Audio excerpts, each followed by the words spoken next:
এবার দেখুন কিছু, কিছু মানুষ আছে যাদের টার্নওভার কোটি টাকা বা ক্লোজ টু কোটি। মানে ১,০০,০০,০০০ বা ১,০০,০০,০০০ বেশি বা তার থেকে কম, কিন্তু ক্লোজ টু মানে ৫০,০০,০০০-এর বেশি।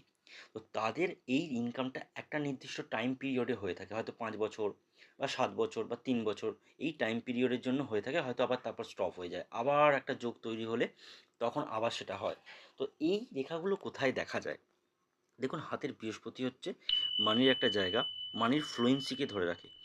যখন একদম বড় একটা এরকম রেখা দেখা যায় হাতের মধ্যে, একাধিক রেখা থাকলে সেটা বিভিন্ন সময় যেটা বললাম, কিন্তু যখন একদম ওপর পর্যন্ত দেখা যায় তখন কিন্তু এটা ফ্লুয়েন্সিটা ধরে রাখে।